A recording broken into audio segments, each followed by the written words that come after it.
Mirëmbrëma dhe përshëndetje miq të Partizani Channel, drejt për drejt nga Arena Dema, aty ku pritet të fillojë dhe takimi i javës 10, derbi i vogël i 17 vjeçarëve, një derbi që pritet të jetë i nxehtë, ashtu si rezultoi edhe takimi i 18 vjeçarëve ku skuadra jon doli triumfuese. Një detyrë shtëpie sot përballë ndjekësve të Partizanit në tribun, por dhe Partizani Channel Hoxha ka mësuar goditja Tokazi, bllokohet nga portieri Hoxha. Kjo është tentativa e parë drejt portës së Tiranës.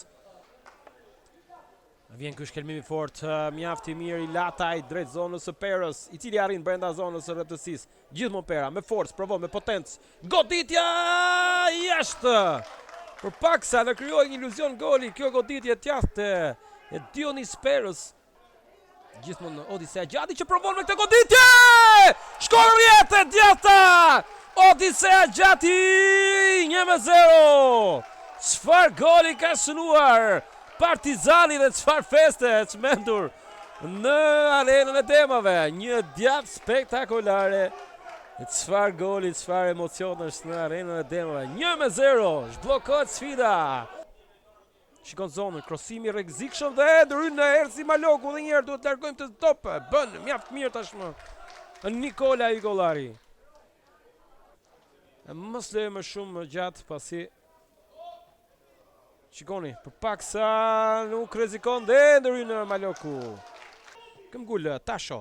Ide fantastike Tashos drejt Lushakut. E arrin Lushaku.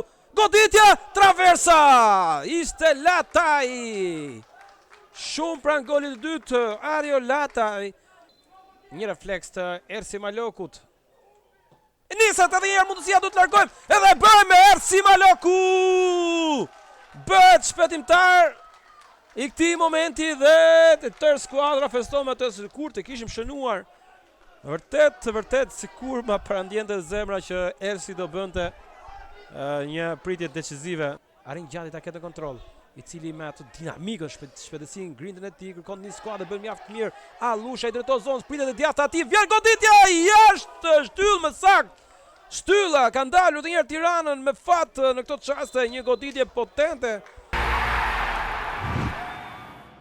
Mirë, trani Albert Fontan. Provon Alusha, një top i fort drejt Hysenit. Çfarë ka humbur Fabio? Çfarë asistimi i Alushait. Niset Matraku dhe çon rjetë herë. Hyseni që vazhdon të jetë shtrirë, mundësia për Perën, shikoni mundësia, goditja! Jashtë ishte Lushaku. Krosimi drejt shtyllës së dytë të herë. E goditja në rjetë! 2-1 Partizani ka shënuar skuadra kuqe më në fund.